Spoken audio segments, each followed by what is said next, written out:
Olá, a graça e a paz do nosso Senhor e Salvador Jesus.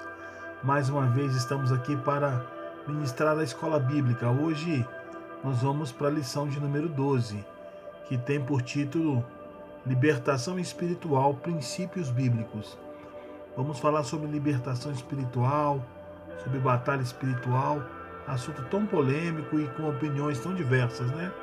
Mas o fato é, tem base bíblica? Sim, tem base bíblica. E nós vamos descobrir isso agora, ok?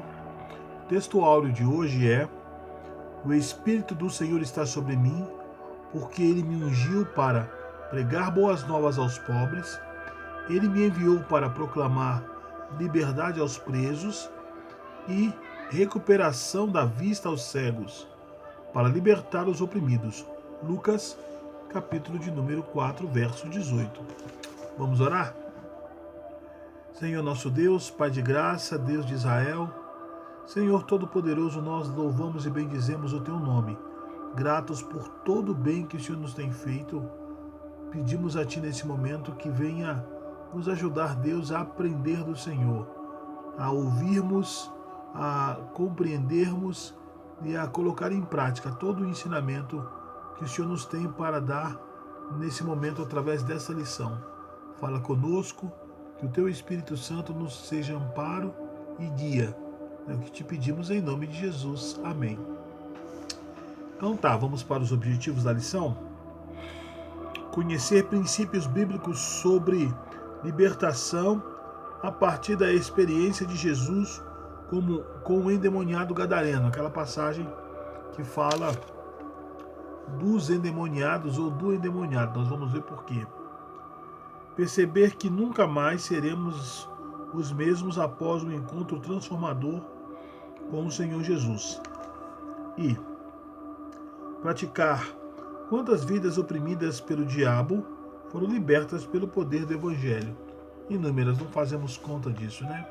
Eu quero ler esse mesmo texto áureo, uma outra versão que diz assim, olha: O Espírito do soberano, o Senhor, está sobre mim, porque o Senhor me ungiu para levar as boas notícias de salvação aos pobres. Ele me enviou para consolar os que estão quebrantados, anunciar liberdade aos cativos e dar vista aos cegos e proclamar o ano da graça do Senhor. Amém? Só para a gente poder ter uma outra versão do mesmo texto, né, para ajudar a clarear o nosso entendimento. É sempre bom você ter mais de uma versão da Bíblia em casa, ter Bíblia de estudos, para você ir comparando, né, um texto com o outro, porque às vezes não ficou muito claro numa tradução, mas você tendo uma outra que pode te ajudar, isso é sempre bom, tá? Elas nunca se contradizem, elas falam da mesma coisa de forma diferente e muitas vezes elas se complementam, tá? Então você ter uma versão diferente da outra, você ter uma revista corrigida de uma Almeida Fiel, uma NVI, uma nova tradução na linguagem de hoje, é muito bom porque ajuda você na leitura, né?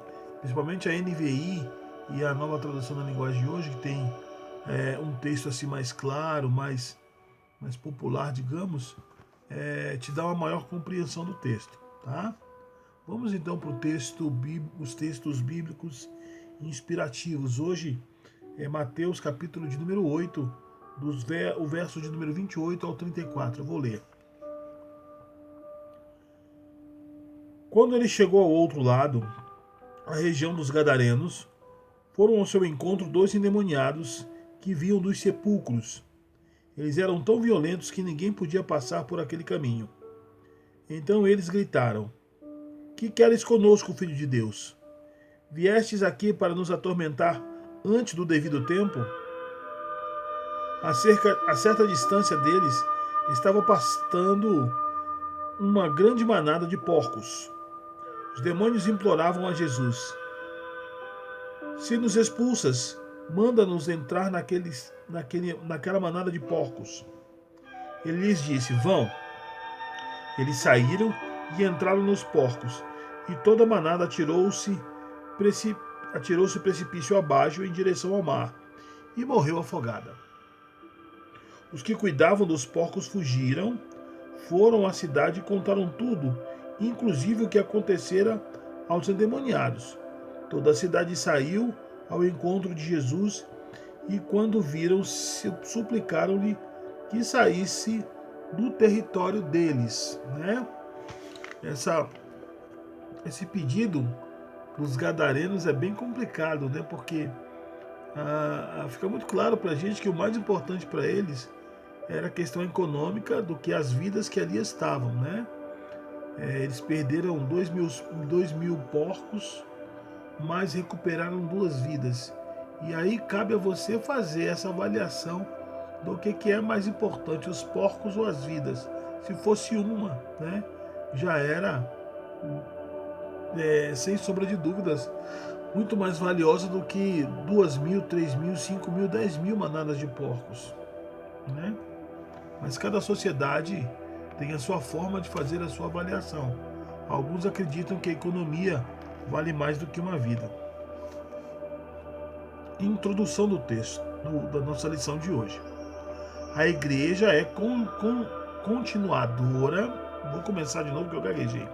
A igreja é continuadora da obra de Cristo e, assim como o Messias foi ungido para libertar os cativos, né, Lucas 4,18, a igreja também recebe esta unção para libertar os que estão em prisões espirituais, cativos de mente e de coração.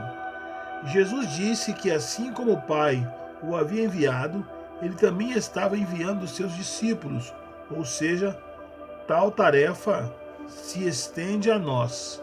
João 20, 21. Ou seja, nós damos continuidade, né? Nós quem? A igreja do Senhor. O corpo de Cristo dá continuidade àquilo que Jesus iniciou, né? Nós somos os continuadores, seus discípulos, dando continuidade à sua obra, ok? A título de esclarecimento, precisamos observar o que o evangelista Mateus fala de 2 endemoniados gadarenos, enquanto os evangelistas Marcos e Lucas relatam apenas um, Marcos 5, 1, 20 e Lucas 8, 26, 34. Há contradição? Não. Certamente para Mateus, o que chamou a atenção foi o fato de serem 2 homens possessos, enquanto que para os evangelistas Marcos e Lucas, a história de um deles chamou mais a atenção e por isso o relato se concentrou nesse homem.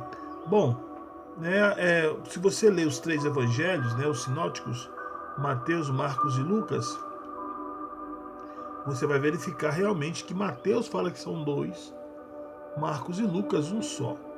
Há contradição? Acabamos de ver que não. Como é que a gente entende isso? Bom, eram 2 endemoniados? Sim, eram 2 endemoniados, né? Por que Mateus fala de 2 e os outros evangelistas de um só? Bom, provavelmente aí é uma questão de analisar, né, as circunstâncias.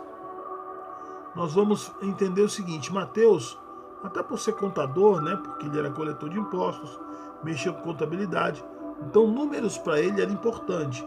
E ele vai fazer menção de que eram 2. Ele contou, né, e ele registrou o quantitativo. Mas Marcos e Lucas, eles não vão se prender à quantidade de pessoas envolvidas na história, ou seja, os 2 endemoniados. Eles vão vão dar mais atenção, né? Vão fazer menção daquele que ficou, daquele com quem Jesus falou, daquele que depois de ter sido liberto quis seguir Jesus, né? Então eles vão fazer menção desse com quem Jesus teve talvez uma proximidade maior e teve um diálogo, enquanto que com o segundo, que foi beneficiado pela libertação, não houve essa tratativa e mais ainda, talvez ele não tenha permanecido, talvez ele não tenha tido a mesma postura desse que é mencionado nos outros evangelhos.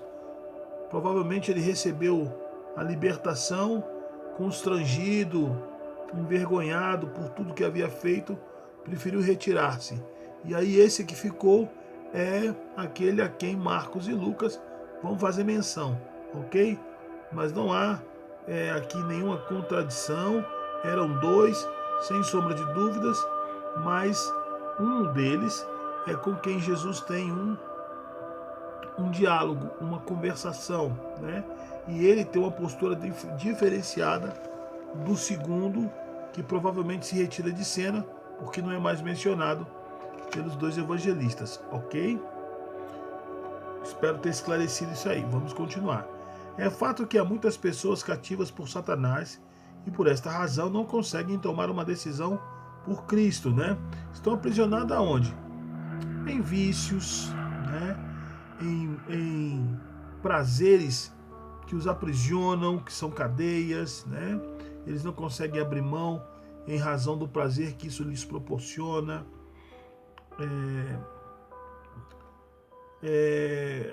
Sensações, né? A carne, o corpo, vive de sensações, de prazeres sensitivos. Então, aquilo que a agrada, aquilo que lhe dá uma sensação positiva, boa, ela tem dificuldade de abrir mão. Então, as pessoas que estão aprisionadas, elas mantêm-se cativas desses prazeres, dessas sensações, e não conseguem abrir mão para poderem seguir a Cristo. Elas têm dificuldade, tá? São as cadeias e são as prisões que mantêm as pessoas, né, amarradas, digamos assim. O apóstolo Paulo diz que o Deus deste século cegou o entendimento dos incrédulos. Está lá em 2 Coríntios, capítulo 4, verso 4. Portanto, antes de tudo, é preciso remover as escamas impostas por Satanás, e isso tem a ver com libertação. Antes de lermos o evangelho, que o gadareno possivelmente tornou-se um discípulo de Jesus, houve um ato de libertação. Quando a pessoa é liberta, ela passa a ter a condição de decidir. Isso quer dizer que enquanto ela está aprisionada, enquanto ela está cega, ela não tem poder de decisão. Ela é induzida, ela é conduzida, ela é seduzida e ela vai seguindo, né, por esse viés aí. Quando ela é liberta, quando o Espírito Santo de Deus quebra esse jugo e passa a fazer morada então na pessoa, ela está livre para tomar as decisões. O Espírito Santo não a obriga, o Espírito Santo não impõe a sua vontade, o Espírito Santo só mostra para ela o caminho. E é a pessoa que decide o que fazer, ok? Sempre. A decisão é sempre nossa, tá? Nunca ache que você vai ser guiado pelo Espírito Santo e a sua vontade, a sua decisão será tolhida. Jamais, tá? O Espírito Santo, ele não nos obriga, não nos oprime, não impõe. Ele nos conduz se nós permitirmos, dermos liberdade. Se não, ele fica lá e você continua vivendo do seu jeito, tá? A libertação, segundo os princípios bíblicos, precisa ser compreendida a partir de 3 elementos importantes. Vamos lá? Tópico de número 1. A libertação visa restaurar plenamente o ser humano, ok? Primeiramente, precisamos compreender que nossa missão não é nos promovermos ou promover a nossa igreja em cima da exposição de pessoas que precisam de libertação. Ou seja, eu não posso fazer do cativeiro da pessoa que necessita ser liberta algo para promover a mim, ou a minha igreja, ou a minha denominação. Tá? É isso que ele está querendo dizer. Vamos continuar lendo aqui que você vai entender essa questão. Há pastores que promovem um verdadeiro talk show de entrevistas com demônios em seus shows de libertação, e isso às vezes em rede nacional, né? É a exposição desnecessária de pessoas que precisam de ajuda. Inclusive, há pessoas que ficam receosas de ir à igreja e de repente caírem possessas e serem expostas e envergonhadas. Isso é uma forma de colocar uma barreira para algumas pessoas que têm o desejo de ir à igreja, mas têm medo de caírem naquela situação, porque não tem. Quem está possesso não sabe que está possesso. Quem tem, quem está cativo do inimigo não tem essa compreensão de que determinado vício ou de que determinada mania ou costume dele é um cativeiro. E de repente essa pessoa vai para a igreja e se acontece com ela o que ela viu na televisão, aquela humilhação, porque é humilhante. Uma pessoa de joelho jogada no chão, às vezes pisada, e sendo chamada disso ou daquilo, né? A libertação, a expulsão de demônios jamais deverá ser usada como forma de promoção do ministério, né? Ou de demonstração de poder. De forma nenhuma. É um ato de misericórdia, né? E que deve ser tratado como tal, e não como meio de promover o meu ministério ou a minha igreja, a placa da minha igreja, né? Como alguns têm feito. Aprendemos no Evangelho, continuando a leitura aqui, aprendemos no Evangelho que Jesus nunca promoveu uma entrevista com demônios, mas os repreendia de pronto. Ou seja, Jesus não ficava conversando com o demônio, perguntando de onde ele veio, como ele foi, para onde ele foi, o que ele ganhou para poder fazer aquilo ou deixar de fazer, como a gente já viu, né, em algumas igrejas aí. Jesus não fazia isso. Jesus expulsava o demônio e pronto, né? E é assim que deve ser. A única vez que Jesus perguntou o nome a um demônio foi na libertação do Gadareno, segundo o registro de Marcos, capítulo 5, verso 9.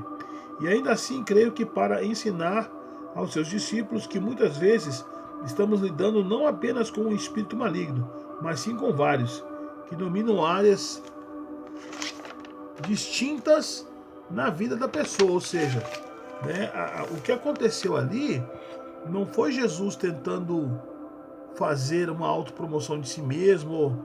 Ele estava simplesmente mostrando para os seus discípulos que nem sempre a possessão é feita por um demônio, mas que pode ser feita por milhares. Lembra a quantidade de porcos, né, que se precipitaram lá no abismo? 2.000 porcos. Então era espírito maligno que, né, para dar com pau.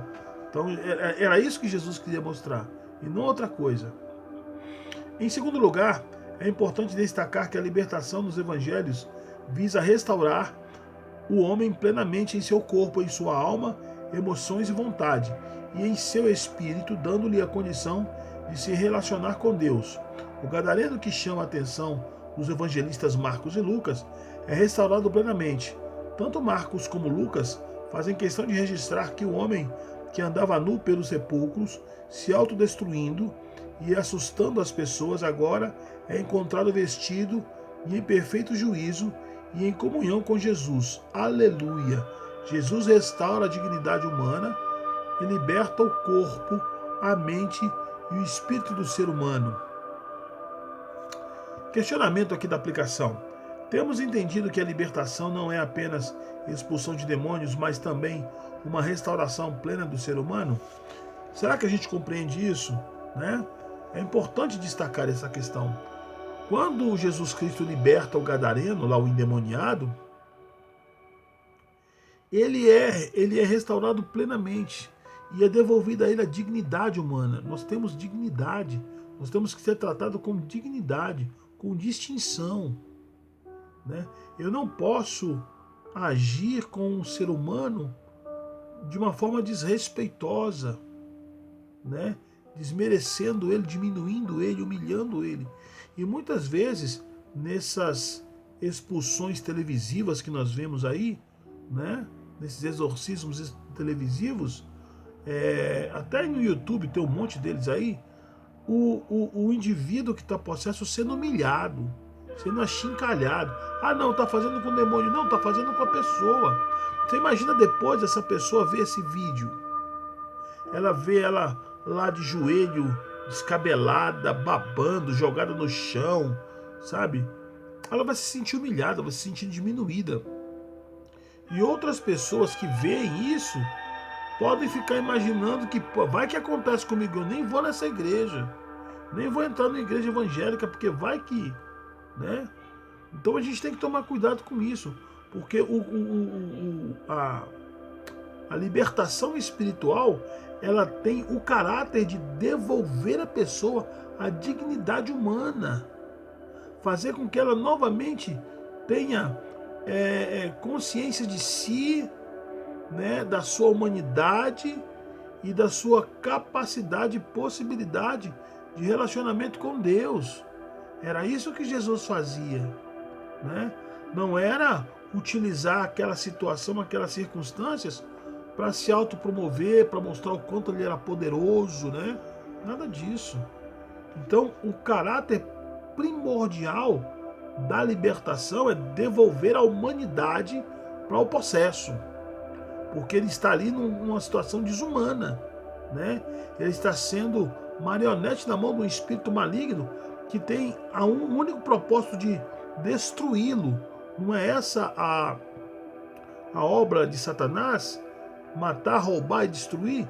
É isso que ele está fazendo com aquela vida ali. Então, qual é o papel principal da libertação? Devolver a dignidade humana ao indivíduo e dar a ele a possibilidade de ter um relacionamento com o seu Criador, com Deus, ok? Vamos então para o tópico de número 2. Compreender que na libertação trava-se uma batalha espiritual. É preciso que a Igreja de Jesus, com cada crente que a compõe, tenha clareza do fato de que estamos em meio a uma guerra e que a disputa é pela alma das pessoas. É isso aí.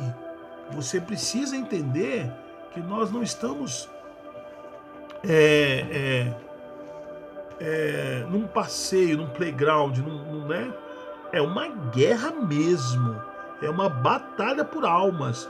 Satanás quer destruí-las e levá-las para o inferno, enquanto nós, igreja, como soldados do exército de Jesus, temos o dever de resgatar essas almas, quebrar o jugo do inimigo sobre elas, libertando elas para que elas possam aceitar a Cristo e servir ao Senhor, voltar para o seu Criador. Isso não é brincadeira, isso não é qualquer coisa, é algo muito sério, né? E que requer de nós empenho, atenção, esmero no serviço do reino, tá bom? Então encara isso como uma coisa muito séria. Cada crente está junto nessa batalha, tendo consciência ou não. Você está no meio da guerra. Se você está consciente ou não está consciente, aí é outra coisa. Mas a guerra está aí, você está no meio dela. E todos somos chamados para libertar os cativos. Isso não é tarefa apenas do clérigo, ou seja, pastores, evangelistas, presbíteros, é do corpo de Cristo, né? Como vai dizer aqui na lição, olha só. Ou uma classe especial de pessoas, mas é tarefa de cada crente. Você não precisa chamar o pastor para expulsar um demônio. Você tem autoridade para fazer isso. O problema é que temos uma geração de crentes despreparada e que se assusta diante do inimigo. Uma geração que precisa conhecer as armas que tem em sua disposição para lutar e vencer a batalha espiritual. Quais são essas armas? Nós vamos ver aqui agora. A palavra de Deus. O fundamento é e sempre será a palavra de Deus. Jesus derrotou Satanás no deserto fazendo uso da palavra. Ele não usou nenhum poder mirabolante. A palavra de Deus por si só é poderosa. Vamos entender isso aqui? Palavra de Deus é o fundamento, é a base, é o alicerce do cristianismo. Se eu não conheço a palavra de Deus, eu não conheço a Deus, eu não conheço a sua vontade, eu não sei o que Ele quer para a minha vida, eu não sei quais são os seus propósitos, eu não sei nada. Eu vou virar um religioso oco que vivo procurando rituais e repetindo frases vazias sem significado para mim, sem a consciência de quem eu sou e de quem é Deus, na esperança de talvez, quem sabe, ir para o céu e ganhar algum tipo de galardão, algum tipo de prêmio. Não é isso que é cristianismo, tá? Não é esse o propósito de Deus. Por isso a Bíblia, ela foi escrita para que nós tomássemos conhecimento, para a partir da do conhecimento do Evangelho, criarmos um relacionamento com Deus. É a palavra que nos salva, é a palavra que nos liberta, não é?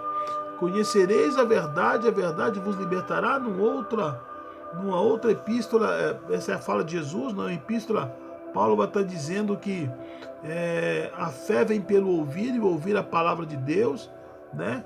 Paulo vai dizer que nós somos transformados pela renovação da nossa mente, que vai ser renovada mediante o conhecimento da palavra de Deus, da vontade de Deus. Então, o fundamento básico do cristianismo é a Bíblia Sagrada, tá? É o texto bíblico deixado por Deus para que o homem tomasse consciência de quem ele é, da sua vontade, dos seus propósitos e do fim que ele tem para todos nós. Então, sem palavra de Deus, nada feito.